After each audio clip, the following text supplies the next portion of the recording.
Bismillahirrahmanirrahim. Assalamualaikum warahmatullahi wabarakatuh. Bismillah, alhamdulillah, wassalatu wassalamu ala habibillah Sayyidina Muhammad ibn Abdullah wa ala alihi wa sahbihi wa man walah. Subhanaka la ilma lana illa ma 'allamtana innaka antal alimul hakim wa la hawla wa la quwwah إلا بالله العلي العظيم اللهم رب اشرح لنا صدورنا ويسر لنا أمورنا واحلل عقدة من ألسنتنا يفقه أقوالنا اللهم فقهنا في الدين وعلمنا التأويل برحمتك يا رب العالمين والحمد لله رب العالمين. Alhamdulillah, alhamdulillah, syukur kepada Allah Subhanahu wa taala. Salawat dan salam untuk junjungan mulia baginda Rasul sallallahu alaihi wasallam. Dan pada petang ini kita nak sambung kembali pembacaan daripada kitab hadis Jami' Tirmizi. Hadis-hadis yang telah dikumpulkan oleh Imam Abu Isa Muhammad bin Isa bin Saurah At-Tirmizi rahimahullah dalam kitab beliau, dan kita telah tiba pada riwayat yang ke-1927. Muka surat 839, masih lagi pada tajuk yang besar berkenaan tentang albir wasilah, yang mana kita dah tiba pada bab yang ke-19, di mana kata Imam Tirmizi, babu majaa, bab pada hadis yang telah datang berkenaan as-satri, menutup keburukan dan keaiban, alal muslimin, ke atas orang-orang Islam. Baca riwayat 1927. Mana ada Ubaidullah, Ubaidu bin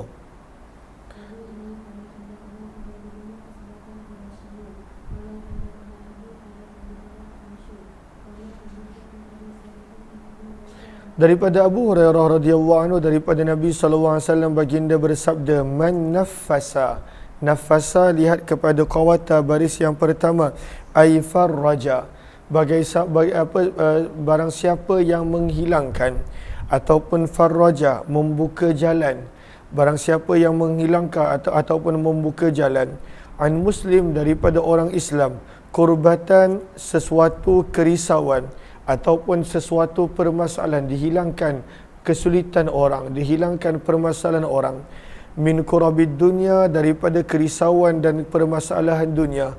Kurbah, lihat kepada sahara pada baris yang pertama, ay hamman min humumid dunya.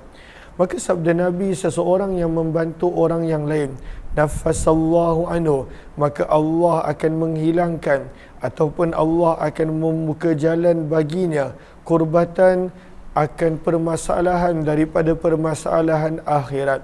Wa man yassara, barang siapa yang mempermudahkan, ala mu'sirin, ke atas orang yang berada di dalam kesukaran, fid dunya, di dunia, yassarallahu alaihi, Allah akan mempermudahkan untuknya pada urusan dunia dan akhirat. Dan yang ketiga, waman satara, barang siapa yang menutupi, ala muslimin, ke atas orang Islam yang lain, keaiban, kelemahan dan apa jua isu orang lain, satarallahu alaihi, maka Allah akan menutup ke atasnya keaiban dan kelemahannya di dunia dan akhirat. Dan yang keempat, sabda Nabi, wallahu, dan adalah Allah, fi aunil abdi, akan berterusan menolong seorang hamba, dengan syarat, maka al abdu, selagi mana seorang hamba tersebut, fi auni akhi, menolong saudaranya. Selagi mana seseorang itu menolong saudaranya, maka Allah akan menolongnya. Dan di dalam bab ini ada juga riwayat daripada Abdullah bin Umar, Uqbah bin Amir. Hadis ini adalah hadis yang hasan, dan sungguh telah meriwayatkan Abu Awanah dan lebih daripada seorang hadis ini, daripada A'mash, daripada Abu Salih, daripada Abu Hurairah, daripada Nabi sallallahu alaihi wasallam. Riwayat yang lebih kurang sama, cuma walam yadhkuru, mereka tidak menyebutkan dalam periwayatan mereka, hudithtu an Abi Salih, diceritakan kepadaku daripada Abu Salih.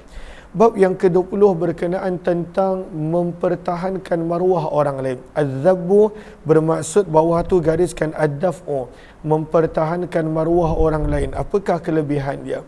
riwayat 1928. Baca.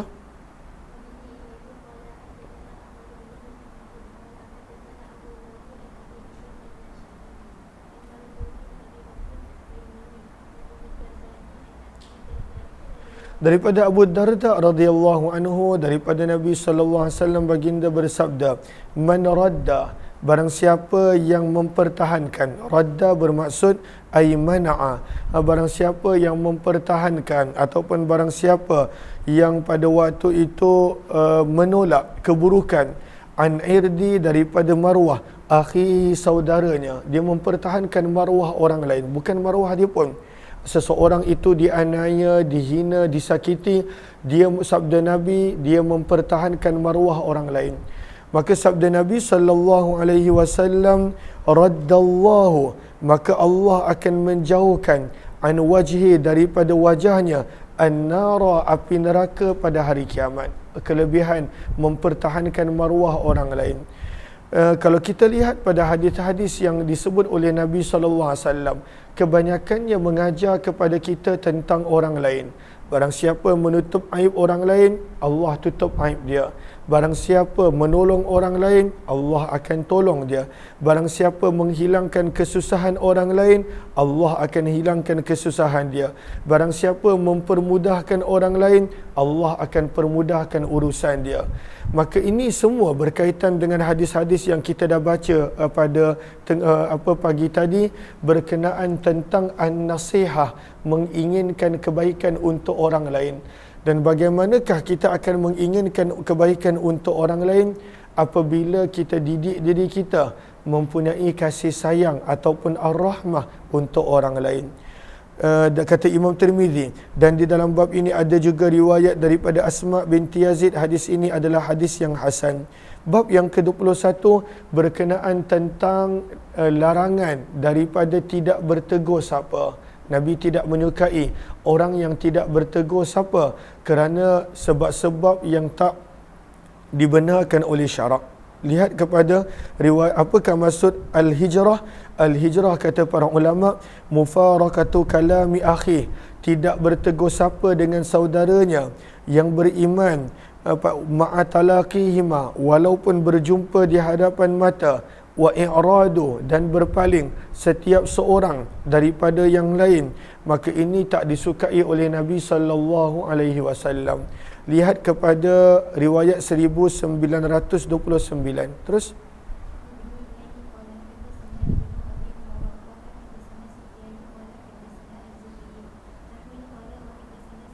wa bihi ilaihi qala haddatsana.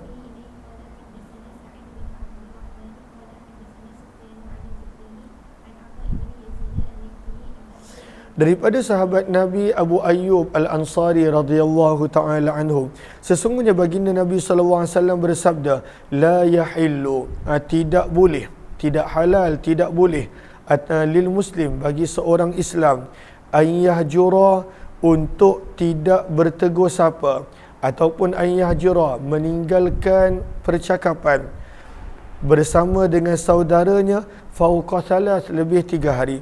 Dekat sini ada satu poin yang kita boleh lihat pada ayyah jura akhah, yang mana Nabi sebut ayyah jura akhah, perkataan akhah, saudara se-Islam dia, saudara seagama dia. Maka lihat kepada Sahara pada baris yang kedua, wal muradu bihi ukhuwatul Islam, yang dimaksudkan di sini adalah persaudaraan Islam. Wa yufhamu, dan difahami daripada perkataan yang Nabi sallallahu alaihi wasallam gunakan, annahu in khalafa hadhihi syarita wa qata'a hadhihi rabita jaza hijranahu fawqa 3 ayyam.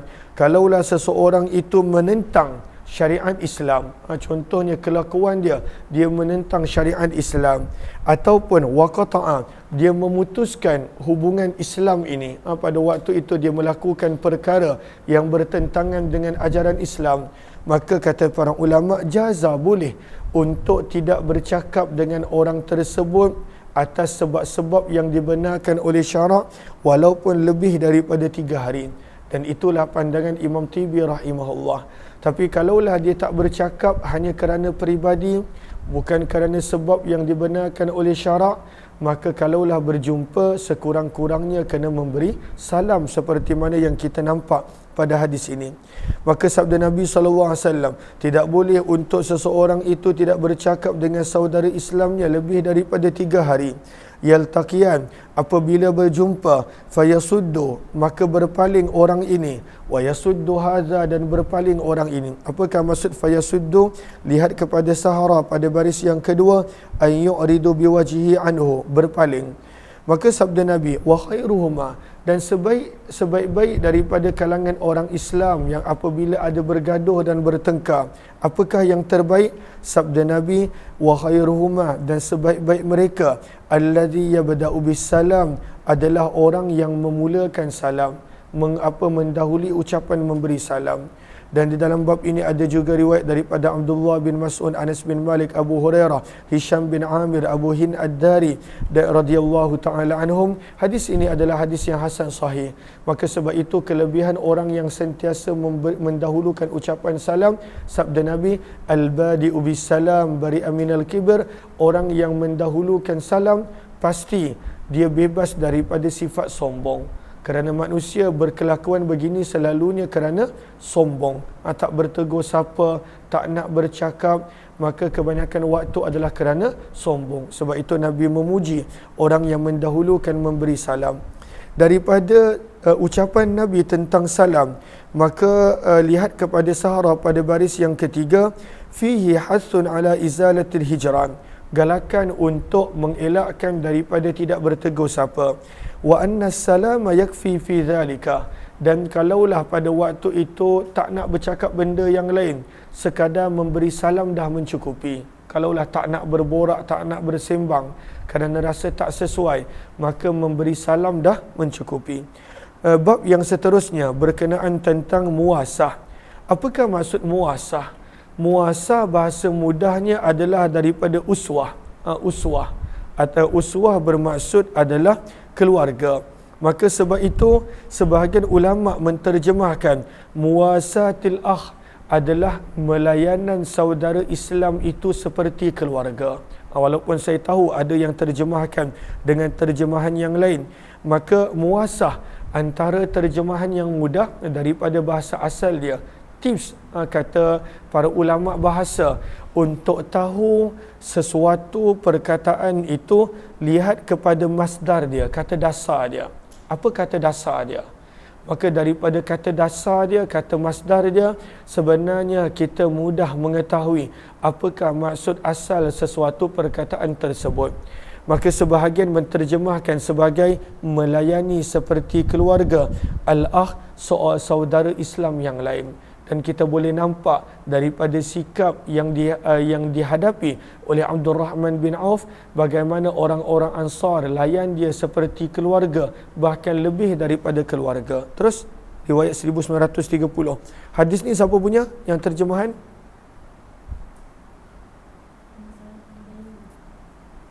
Betul kan terjemahan dia? Okey, terus.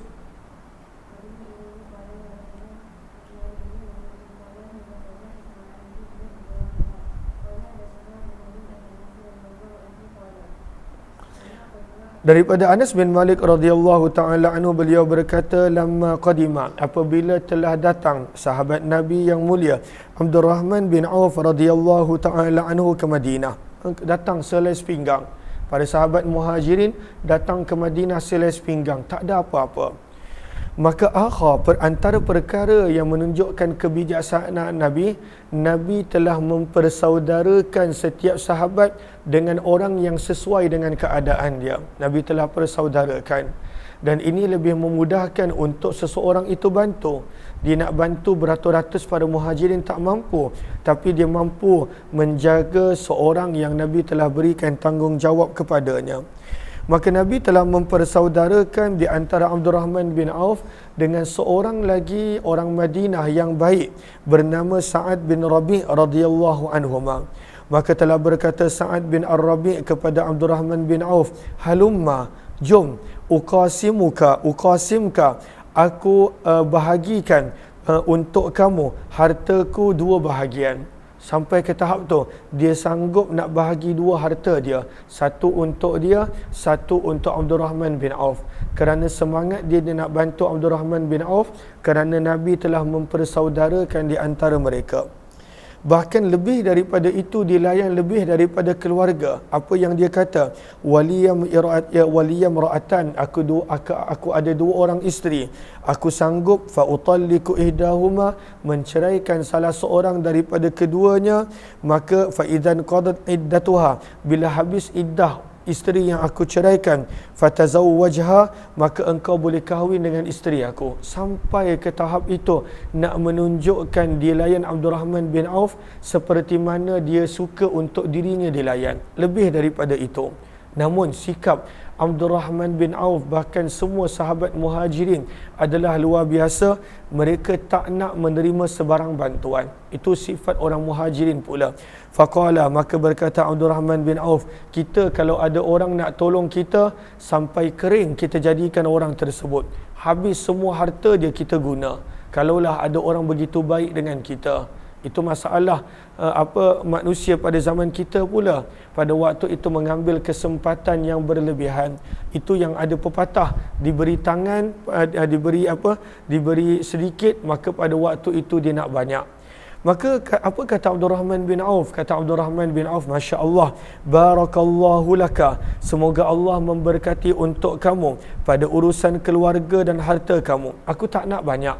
Yang aku nak minta adalah duluni, tunjukkan aku di mana pasar. Dia nak berniaga sendiri. Dan ini adalah sifat luar biasa para sahabat muhajirin, yang tak nak menerima suapan, yang tak nak menerima harta dengan cara yang mudah, yang tak nak pada waktu itu terima apa-apa daripada sahabat Ansar yang bersedia untuk membantu. Mereka tak nak terima apa-apa. Mereka nak mula balik kehidupan mereka daripada kosong dengan usaha, dengan titik payah mereka.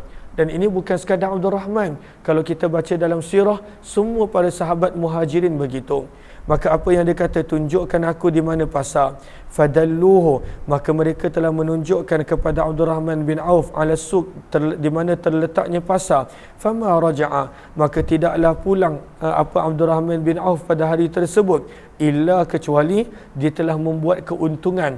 Wa ma'ahu, bersama dengan dia ada sesuatu, min akitin, daripada keju, wasamnin, dan minyak. Qadis tafdalahu, yang dia telah berjaya hasilkan. Dia pergi ke pasar, dia jual apa yang dia jual, dan pada waktu itu pada petang hari dia dah ada makanan daripada hasil usahanya sendiri. Tak lama selepas itu, kata perawi, fara'ahu Rasulullah, Nabi telah melihat Abdul Rahman bin Auf selepas daripada itu, dalam tempoh yang lama. Wa alaihi, dan pada Abdul Rahman bin Auf, wadaru sufrah, ada kesan kekuningan. Ada kesan kekuningan. Pada waktu itu dia ada meletakkan sesuatu pada tangan dia. Wadar adalah athar, kesan.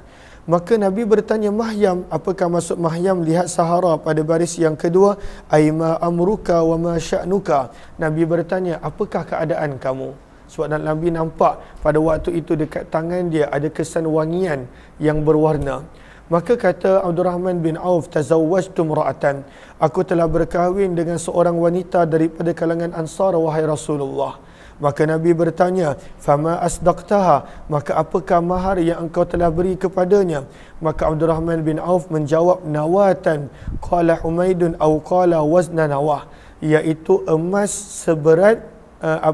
seberat biji korma. Maka biji korma tak berat, maka kadar itu emas yang diberikan oleh Abdul Rahman bin Auf. Maka Nabi SAW bersabda, Aulim, buatlah jamuan walimah, walau bisyatin, walaupun dengan kadar seekor kambing. Daripada sini juga kita belajar simpelnya perkahwinan para sahabat, yang mana para sahabat tidak ada orang yang mereka lebih sayang daripada Nabi. Namun nak menunjukkan sederhana perkahwinan mereka, Nabi pun mereka tak jemput. Kita kalau boleh, kita nak kahwin satu Sya'alam, kita jemput. Satu selangor kalau boleh kita nak jamu makan. Kita kalau boleh nak kahwin, tak kisahlah hutang ke apa. Kalau mampu tak ada masalah. Tapi ada banyak orang memilih jalan berhutang semata-mata nak buat wedding of the year. Wedding of the century. Wedding tah apa istilah dan sebagainya. Pada waktu itu semua orang dia nak jemput. Sahabat radhiyallahu anhum, Nabi pun ketika mana mereka kahwin, Nabi pun mereka tak jemput. Maka Nabi kata sunnah buat walimah. Dan kadar walimah seekor kambing dah cukup. Seekor kambing kalau orang Arab berapa orang je boleh makan. Kalau orang Malaysia mungkin 20 orang, 30 orang. Maka kadar itu dah mencukupi untuk membuat walimah, sabda Nabi SAW. Hadis ini adalah hadis yang hasan sahih. Berkata Imam Ahmad bin Hanbal, waznu nawah, kadar berat emas emas seberat kadar biji kurma adalah menyamai kadar 3 dirham dan 1/3. Berkata Ishaq, kadarnya adalah 5 dirham. Wa bihi ilaihi qala akhbarani bidzalika Ishaq bin Mansur an Ahmad bin Hanbal wa Ishaq. Bab yang ke-23 berkenaan tentang buruknya mengumpat, al-ghibah, mengumpat. Baca riwayat 1931.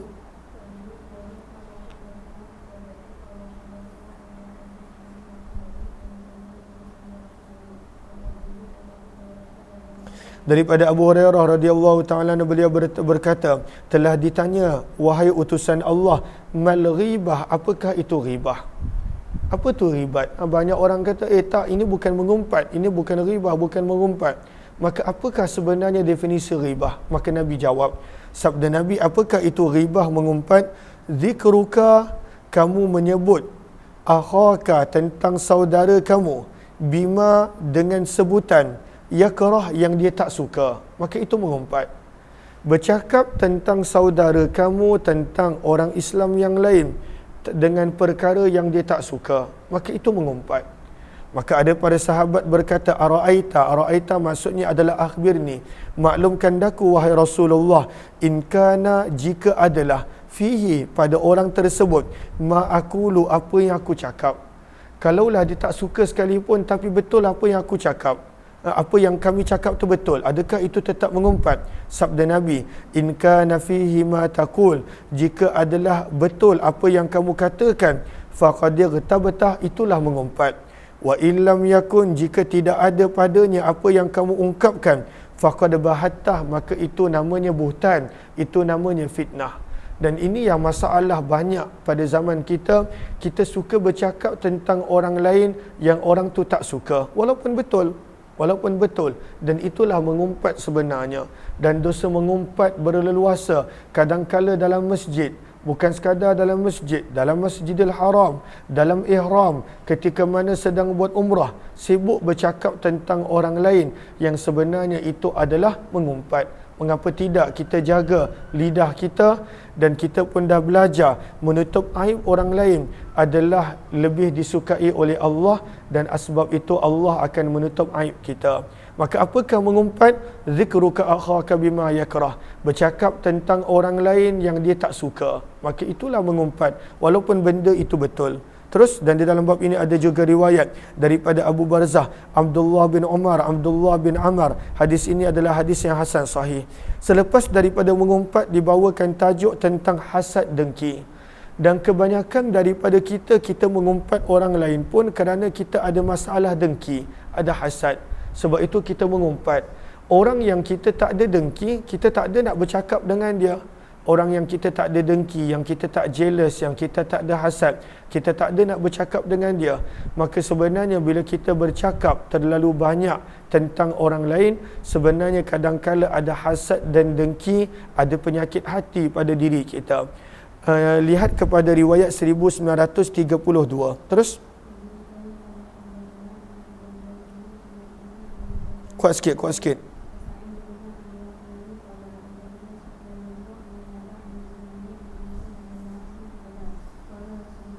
Daripada Anas radhiyallahu taala anhu. Apa kata Anas radhiyallahu taala anhu? La taqata'u. Apakah maksud la taqata'u? Jangan memutuskan hubungan keluarga. Wala tadabaru. Apakah maksud wala tadabaru? Terjemahan biasa berpaling. Maka apakah maksud berpaling di sini ataupun melarikan diri? Lihat kepada sahara pada baris yang kedua, ay la taghtabu. Jangan mengumpat. Jangan melakukan perbuatan mengumpat yang menjadikan orang berpaling daripada kamu, orang lari daripada kamu. Maka jangan mengumpat. Terus wala tabaghadu. Janganlah benci membenci. Maka sabda Nabi SAW lagi, wala tahasadu, dan janganlah dengki mendengki. 4 sifat yang Nabi sebut. Jangan memutuskan hubungan keluarga, jangan mengumpat, jangan melakukan perbuatan benci membenci, dan jangan dengki. Kenapa jangan buat perbuatan ini? Sabda Nabi, wa kunu ibadallahi ikhwana. Menjadilah kamu hamba-hamba Allah yang bersaudara. Nak menjadi bersaudara, sifatnya adalah ibadallah. Berkelakuanlah seperti hamba Allah. Sabda Nabi SAW lagi, wala yahillu, dan tidaklah boleh, tidaklah layak, tidaklah halal bagi seorang Islam untuk tidak bertegur sapa dengan saudaranya lebih daripada 3 hari. Hadis ini adalah hadis yang hasan sahih, dan di dalam bab ini ada juga riwayat daripada Abu Bakar As-Siddiq, Zubair ibnu Al-Awwam, Abdullah bin Umar, Abdullah bin Mas'ud dan Abu Hurairah radhiyallahu taala anhum. Apakah maksud hasad? Kejap lagi kita baca. Riwayat 1933 terus.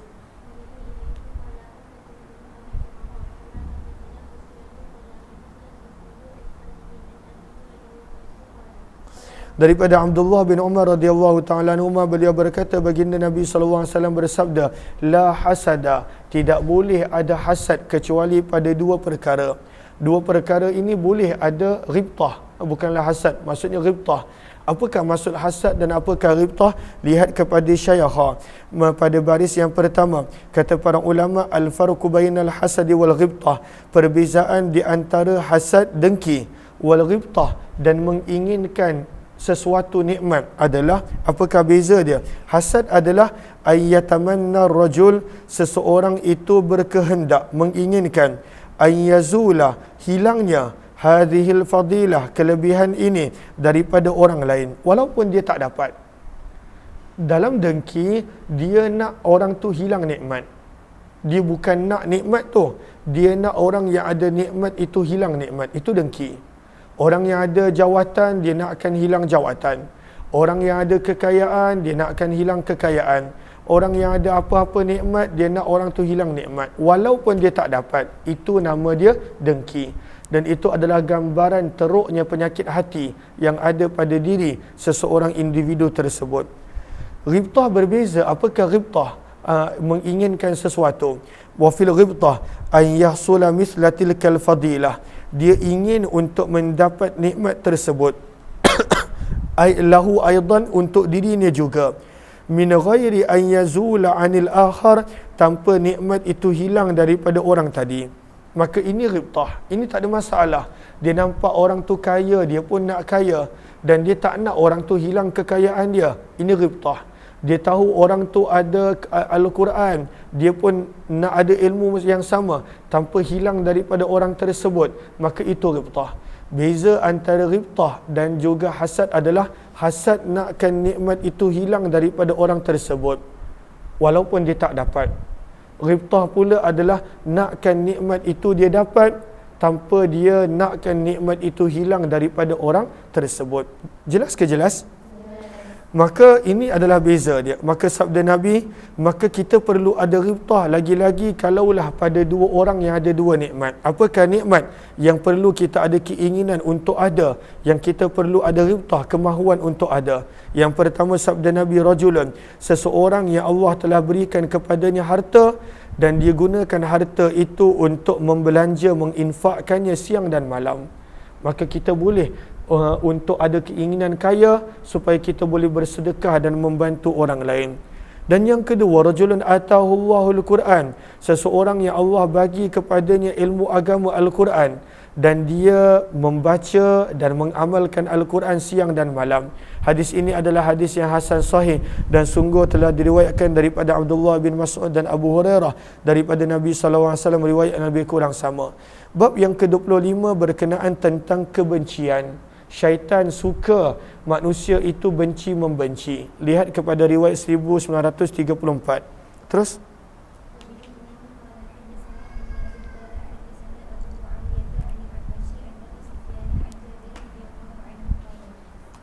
sabda Nabi SAW, inna syaitana, sesungguhnya syaitan, qad aisa, telah berputus asa, an ya'budahul musallun, untuk manusia menyembahnya. Syaitan dah berputus asa untuk manusia menyembah dia, sebab manusia dah mula kenal Allah, kenal agama, kenal Nabi SAW. Tapi apakah yang masih syaitan berharap? Walakin, dan akan tetapi syaitan tak pernah berputus asa fit tahrish, dalam untuk menjadikan manusia bergaduh sesama mereka. Dan itu yang berlaku. Masalah paling utama umat Islam adalah pergaduhan yang ada di antara umat Islam. Itu perkara biasa. Setiap orang bergaduh. Setiap orang pada waktu itu dia mendakwa diinginkan kebaikan untuk orang lain, tetapi dialah yang membawa pergaduhan. Bahkan bukan sekadar di luar, dalam rumah tangga dan sebagainya. Dan ada sebahagian orang yang memang teruk, rosak hati dia memang suka tengok orang lain bergaduh. At-tahrish maksudnya bergaduh. Lihat kepada Sahara pada baris yang terakhir, ai fi hamlihim, dalam menggalakkan mereka untuk berlakunya peperangan dan fitnah. Maka itu yang syaitan tak pernah berputus asa. Dan di dalam bab ini ada juga riwayat daripada Anas Sulaiman bin Amr bin Ahwas daripada ayahnya. Hadis ini adalah hadis yang hasan, dan Abu Sufyan perawi, nama penuhnya adalah Talha bin Nafi'. Bab berkenaan sebab itu bila syaitan suka untuk manusia bergaduh, maka orang beriman dia sepatutnya kena suka mendamaikan. Kalaulah orang beriman pun suka tengok orang lain bergaduh, maka itu perangai syaitan sebenarnya. Maka sebab itu dibawakan tajuk pentingnya untuk mendamaikan zatil bain di antara manusia. Zatil bain bermaksud ai an-nafs, di antara manusia, di antara individu. Maka itu yang bermaksud dengan zatil bain. Zatil bain bermaksud di antara manusia, di antara individu. Terus riwayat 1935.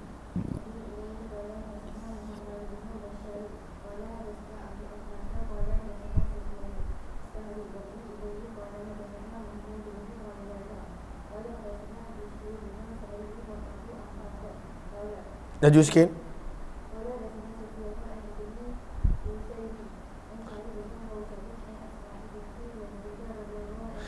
Daripada Asma binti Yazid radhiyallahu taala anha, beliau berkata, sabda Nabi sallallahu alaihi wasallam, la yahillu, tidak halal, tidak selayaknya, tidak boleh al-kadzib, untuk berbohong. Berbohong di sini lihat kepada Sahara pada baris yang kedua, qila arada bihi ma'aridul kalam. Sebahagian besar para ulama menyebut bukanlah berbohong-bohong, tetapi maksudnya dibenarkan untuk menggunakan perkataan yang mempunyai dua makna. Orang yang mendengar mengambil makna yang dekat, tetapi kita mengambil makna yang jauh. Kita pula mengambil makna yang jauh. Maka sabda Nabi tidak dibenarkan untuk berbohong ataupun menggunakan ma'aridul kalam kecuali pada tiga keadaan. Yang pertama, yuhaddithur rajulu imra'atahu liyurdiyaha. Bila seorang suami ingin untuk menggembirakan isteri dia, maka dia boleh menggunakan perkataan-perkataan yang isteri dia faham lain, tetapi suami pada waktu itu maksudkan benda yang lain. Pada waktu itu dia boleh untuk berbohong ataupun menggunakan ma'aridul kalam untuk menyelamatkan rumah tangga. Wal kadhibu fil harb, dan yang kedua adalah berbohong di dalam peperangan. Dalam peperangan boleh berbohong.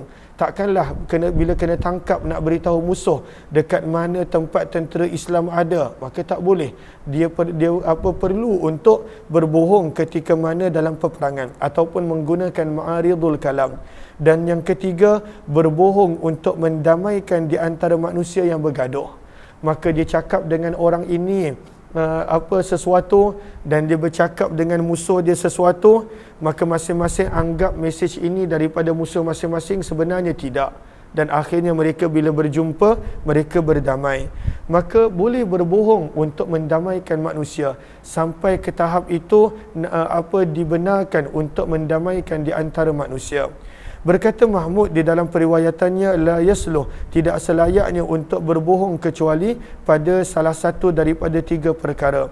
Kata Imam Tirmizi, hadis ini adalah hasan, kami tidak mengetahuinya kecuali daripada periwayatan Asma, kecuali daripada hadis Ibnu Khusaim.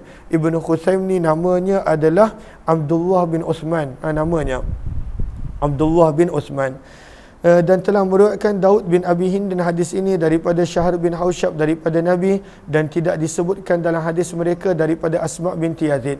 Wa bi ilaihi qala hadatsana bidzalika Abu Quraib bin qala hadatsana Ibnu Abi Zaidah an Dawud bin Abi Hind, dan di dalam bab ini ada juga riwayat daripada Abu Bakar radhiyallahu anhu. Riwayat 1936, teruskan.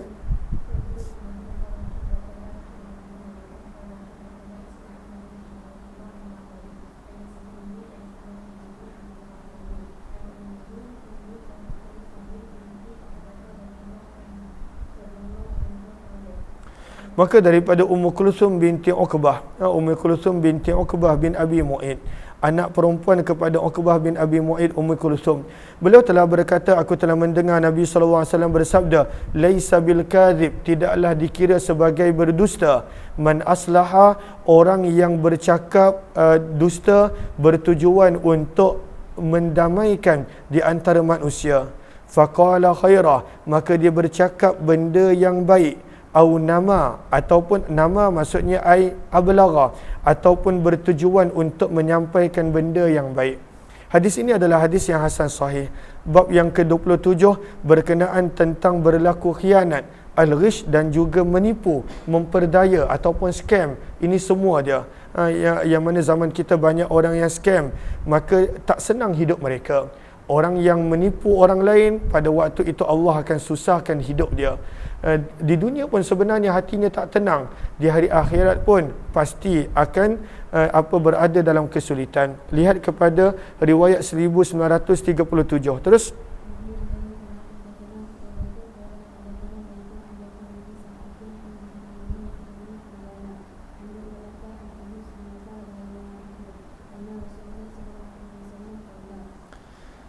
Man darra, sabda Nabi SAW, man darra, lihat kepada Sahara pada baris yang keempat, man salat darar, barang siapa yang mendatangkan mudarat kepada orang lain, darallahu bih, Allah akan mencampakkannya ke dalam kemudaratan. Darallahu ay awqa'a bihi darar, Allah akan mencampakkannya ke dalam kemudaratan. Wa man syaqqa, barang siapa yang menyusahkan orang lain, syaqqallahu alaih, Allah akan meletakkannya ke dalam kesusahan. Dan di dalam bab ini ada juga riwayat daripada Abu Bakar. Hadis ini adalah hadis yang hasan gharib. Riwayat 1938, terus.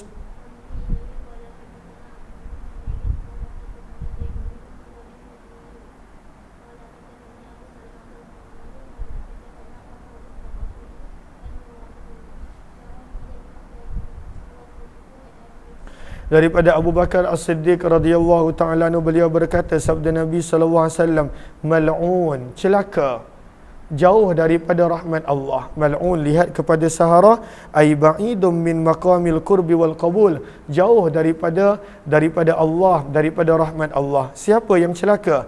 Man darra, orang yang mendatangkan mudarat kepada orang yang beriman. Au makara, ataupun merancang untuk melakukan mudarat kepada orang yang beriman, maka dilaknat orang yang mendatangkan ataupun pada waktu itu merancang untuk mendatangkan mudarat kepada orang yang beriman. Hadis ini adalah hadis yang gharib. Bab yang ke-28 berkenaan tentang hak seorang jiran yang perlu untuk kita ambil berat dan jaga. 1939, teruskan.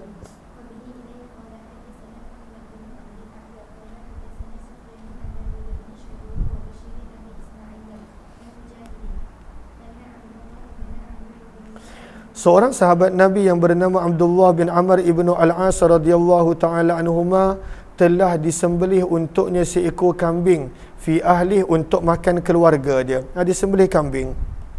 Maka falamma jaa, apabila dia telah datang, bila dia nampak semua orang dah nak makan kambing, maka dia pun bertanya, ahdaitum, adakah kamu dah bagi hadiah li jarina, untuk jiran kita Yahudi rumah sebelah? Adakah jiran sebelah pun dah bagi makan ataupun belum?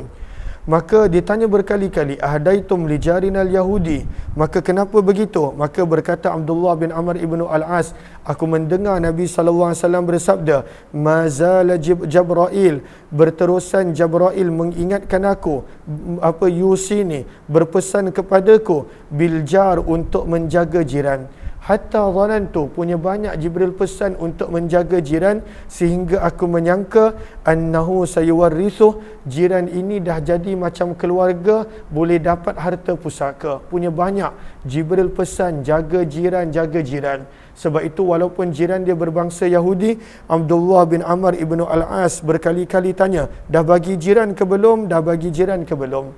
Dan ini yang patut kita buat, berlaku baik kepada jiran tetangga. Terus kita baca wa fil bab. Dan di dalam bab ini ada juga riwayat daripada Ummul Mukminin Aisyah, Abdullah bin Abbas, Uqbah bin Amir Al-Juhani, Abu Hurairah, Anas bin Malik, Abdullah bin Amr ibnu Al-As, Miqdad bin Aswad, Abu Shuraih, Abu Umamah Al-Bahili radhiyallahu anhum. Hadis ini adalah hadis yang hasan gharib daripada sanad ini, dan sungguh telah diriwayatkan hadis ini daripada Mujahid, daripada Aisyah, dan daripada Abu Hurairah radhiyallahu taala anhuma, juga daripada Nabi sallallahu alaihi wasallam. Riwayat 1940. Terus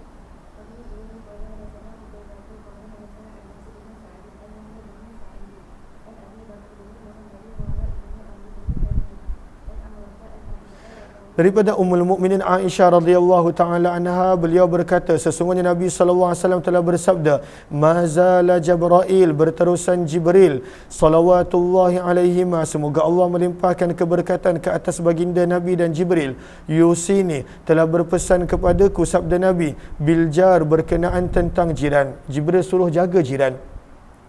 Sabda Nabi, sehingga aku menyangka bahawa jiran pun kelak akan menjadi pewaris. 1941. Terus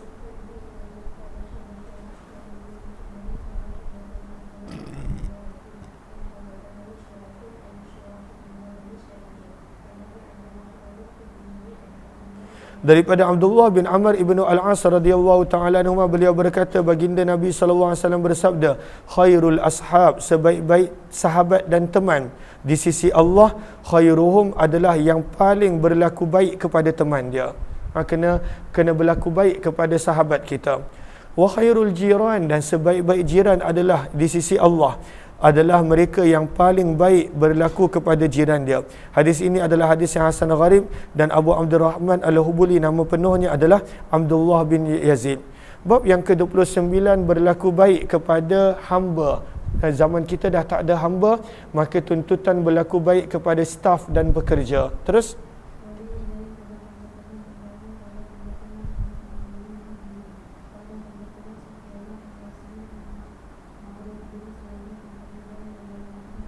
daripada Abu Dzar, nama asalnya Jundub bin Junadah radhiyallahu taala anhu, beliau berkata, baginda Nabi sallallahu alaihi wasallam bersabda, ikhwanukum, hamba-hamba kamu. Zaman kita dah tak ada hamba. Pekerja-pekerja kamu, staf kamu, bibik kamu sebenarnya adalah saudara kamu. Saudara bagaimana? Saudara seagama ataupun makhluk yang sama seperti kamu. Lihat kepada Sahara pada baris yang pertama, ai imma bi'tibaril hilqah, mereka ini saudara bermaksud manusia sama seperti kamu, au min jihatid din, ataupun kalaulah Islam maka sama agama dengan kamu. Maka sabda Nabi, mereka ini adalah saudara kamu. Allah telah menjadikan mereka sebagai hamba di bawah pengawasan kamu. Fityatan, hamba, tahta aidikum, di bawah pengawasan kamu. Faman kana akhuhu, maka barang siapa yang saudaranya adalah di bawah milik dia, falyut'imhu, maka hendaklah dibagi makan daripada makan yang sama yang dia makan. Jangan bagi makan yang teruk. Apa yang dia makan, itu yang dia kongsikan dengan pekerja dia. Wal yulbisu, dan hendaklah dia bagi pakaian sekali-sekala daripada jenis pakaian yang sama yang dia pakai. Dan yang ketiga, wala yukallifu, dan janganlah dia membebankan kepada hamba dan pekerjanya ma yaghlibuh, apa yang mereka tak mampu melakukannya. fa in kallafahu ma yaghlibuh, jika dia tetap ingin membebankan dengan kerja yang mereka tak mampu melakukannya, falyu'inhu, maka hendaklah dia tolong bersama. Dan di dalam bab ini ada juga riwayat daripada Ali bin Abi Talib, Ummu Salamah, Abdullah bin Umar, Abu Hurairah radhiyallahu taala anhum. Hadis ini adalah hadis yang hasan sahih. Terus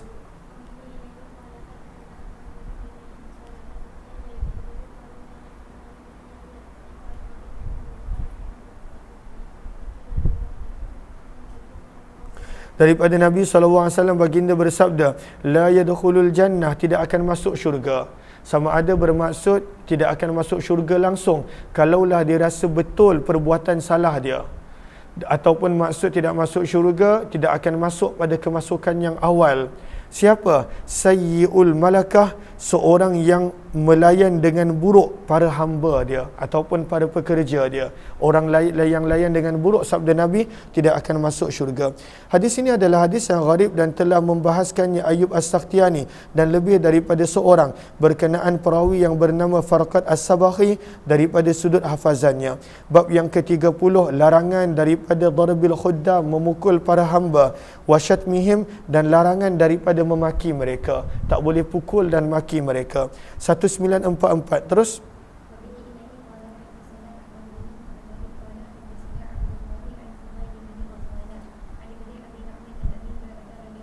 daripada Abu Hurairah radhiyallahu anhu, beliau berkata, baginda Nabi sallallahu alaihi wasallam bersabda,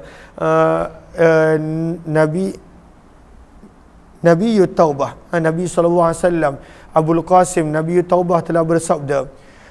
Nabi Taubah bermaksud Nabi yang pada waktu itu lihat kepada Arafah. Apa maksud Nabi Taubah? Merupakan laqab Nabi, Nabi yang pemaaf. Maka sabda Nabi, man qadhafa, barang siapa yang menuduh mamlukahu, hambanya ataupun pekerjanya, dengan sesuatu barian, yang mana hambanya bebas, maksudnya tidak melakukan, mimma qala, apa yang dia telah tuduh, aqamallahu, Allah akan mendirikan ke atasnya had pada hari kiamat. Allah akan hukum dia pada hari kiamat. Kalaulah dituduh hambanya dengan benda yang hamba dia tak buat, maka akan dijatuhkan hukuman oleh Allah pada hari kiamat. Illa, kecuali an yakuna, bahawa adalah apa yang dituduh itu seperti mana yang dia katakan, memang hamba tu buat, maka barulah dia tidak akan dihukum oleh Allah. Hadis ini adalah hadis yang hasan sahih, dan di dalam bab ini ada juga riwayat daripada Suwaid bin Muqarrin, Abdullah bin Umar radhiyallahu taala anhum. Maka berhati-hati bila kita marah apa yang kita cakap kepada pekerja dan orang lain, maka semua itu akan dicatat dan akan dihukum oleh Allah. Dan Ibnu Abi Nu'aim, beliau adalah Abdurrahman bin Abi Nu'um Al-Bajali yang dikenali dengan gelaran Abul Hakam. 1945, panggil Kak Safiyah. Baca terus.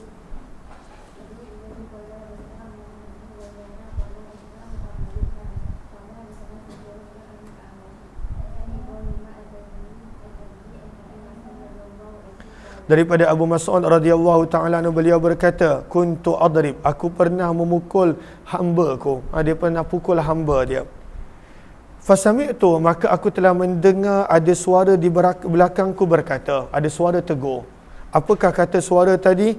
I'lam Aba Mas'ud, ketahuilah wahai Abu Mas'ud, ketahuilah wahai Abu Mas'ud. Faltafattu, maka aku pun berpaling. Fa idza ana bi Rasulillah, maka adalah belakang aku Nabi sallallahu alaihi wasallam. Maka apa yang Nabi nak suruh pada waktu itu tahu?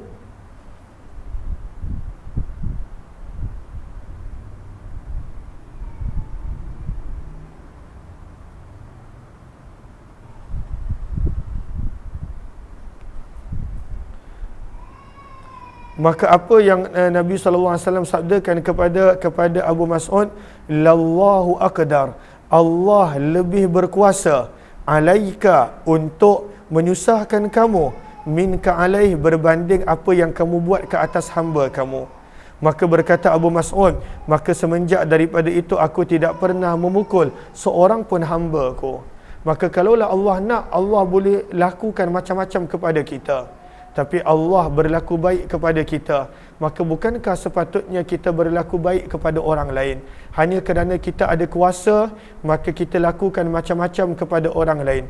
Tidakkah kita sedar Allah yang paling berkuasa dan Allah mampu melakukan lebih teruk daripada apa yang kita pernah buat kepada orang lain?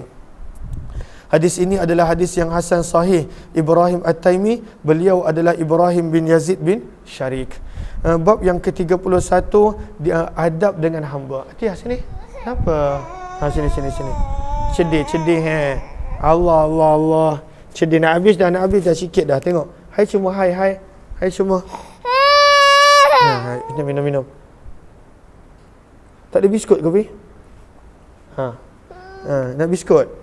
Kejap, Umi cari biskut. Okey, bab pada hadis berkenaan tentang adab kepada hamba. Tengok orang tengok malu orang tengok. Tengok macam Sekejap, Umi ambil biskut. Ambil biskut, Pi. Apa-apa yang dia boleh makan? Nak makan apa? 5 minit lagi. 5 minit. Ni. Masukkan air.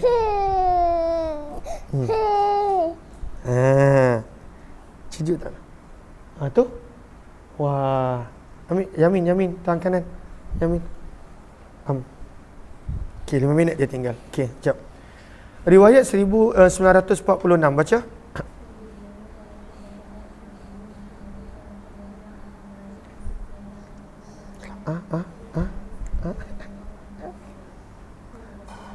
Maka sabda Nabi SAW, "Idza daraba ahadukum," apabila salah seorang daripada kamu memukul hambanya, fadzakarallah, dan hamba itu menyebut nama Allah. Fadzakarallah, lihat kepada sahara pada baris yang pertama, ai istaghatha billah, hamba tadi menyebut nama Allah, meminta tolong kepada kamu dengan nama Allah. Farfa'u aidikum, maka jangan pukullah. Kalaulah kita tengah marah ke apa, ada orang minta maaf dengan nama Allah, berhenti daripada kemarahan tersebut, maka berhentilah tangan kamu daripada memukulnya.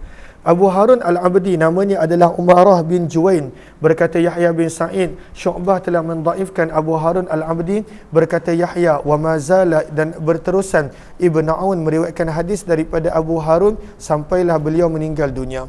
Bab yang ke-32, bab lihat kepada baris yang kedua bawah, maja'a fil afwi 'anil khadim, berapa banyak perlu kita memaafkan hamba ataupun staf dan pekerja. Terus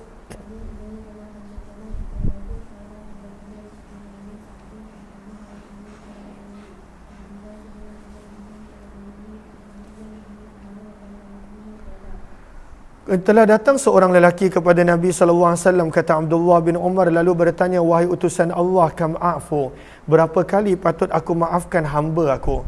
Fasamata, maka Nabi diam. Kemudian dia bertanya lagi, kam a'fu anil khadim, berapa kali aku patut maafkan hamba aku? Ataupun kita anak, ataupun staf dan pekerja. Maka sabda Nabi, kulla yaumin, setiap hari maafkanlah walaupun sebanyak 70 kali. Maafkan mereka. Sebab memang manusia itu adalah lemah, maka maafkanlah mereka walaupun 70 kali. Hadis ini adalah hadis yang hasan gharib dan telah meriwayatkannya Abdullah bin Wahab daripada Abu Hani Al-Khawlani dengan sanad ini riwayat yang lebih kurang sama. Wa bi ilaihi qala hadatsana Qutaibah qala hadatsana Abdullah bin Wahab an Abi Hani Al-Khawlani dengan sanad yang sama dengan riwayat yang lebih kurang sama, dan telah meriwayatkan sebahagian mereka hadis ini daripada Abdullah bin Wahab dengan sanad ini, dan mereka berkata daripada Abdullah bin Amr, bukan Abdullah bin Umar tapi Abdullah bin Amr. Terima kasih. Bab yang ke-33 berkenaan tentang mendidik anak. Terus. Terima kasih. Daripada Jabir bin Samurah radhiyallahu taala anhu, beliau berkata, sabda Nabi sallallahu alaihi wasallam, la an yu'addibar rajulu, seseorang itu mendidik anaknya, khairun, adalah lebih baik daripada dia bersedekah sebanyak 1 gantang. Satu gantang. Terima kasih banyak. Maka daripada sini sebenarnya nak menunjukkan besarnya pahala mendidik anak. Okey, nak ambil balik. Masuk balik dalam tu. Maka minta maaf. Maka mendidik anak itu pahalanya lebih besar daripada bersedekah. Jaga dia jap. Lebih besar daripada pahala bersedekah. Sedekah tu dah besar pahala, Allah lipat kali ganda. Didik anak pahalanya lebih besar daripada bersedekah. Hadis ini adalah hadis yang gharib. Nasih bin Ala Al-Kufi, kata Imam Tirmizi, tidaklah begitu kuat periwayatannya di sisi para ulama hadis dan tidak diketahui hadis ini kecuali daripada sanad ini. Nasih adalah seorang wanasihun, dan Nasih adalah seorang ulama yang lain berasal daripada Basrah yang meriwayatkan daripada Ammar bin Abi Ammar dan selainnya, dan beliau adalah lebih kuat daripada Nasih bin Ala. Terus 1949.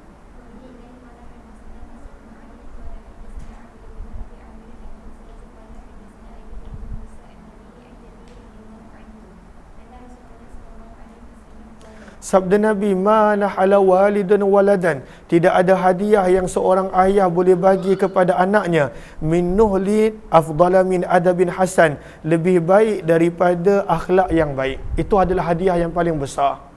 Bukan pendidikan, bukan harta, bukan apa-apa. Anak itu ada akhlak yang baik, itu adalah hadiah yang paling besar seorang ayah telah bagi kepada anak dia. Dan ini yang banyak orang tak faham, yang mana ibu bapa kita dulu walaupun mereka tak mampu nak bagi pendidikan yang tinggi kerana kewangan mereka tak mampu nak bagi macam-macam, tapi kebanyakan ibu bapa dulu mereka telah bagi didikan akhlak yang baik. Itu adalah hadiah yang paling besar banding dengan apa yang kita cuba nak bagi pada anak kita daripada kesenangan dan kemewahan, tapi malangnya anak tersebut tak ada akhlak dan adab, nak bercakap dengan orang tua pun tak tahu, nak bercakap dengan orang yang sebaya pun tak tahu bagaimana. Maka tidak ada hadiah, sabda Nabi, yang lebih besar daripada akhlak yang baik yang seorang ayah boleh bagi pada anaknya. Hadis ini adalah hadis yang gharib, kami tidak mengetahuinya kecuali daripada periwayatan Amir bin Abi Amir Al-Khazzaz dan Ayub bin Musa. Nama penuh beliau adalah Ayub bin Musa bin Amr bin Sa'id ibnu Al-As radhiyallahu ta'ala anhu, dan hadis ini adalah riwayatnya mursal. Bab yang ke-34 berkenaan tentang penerimaan hadiah, yang ini kita akan sambung kemudian insya-Allah. Terima kasih semua, jumpa lagi insya-Allah.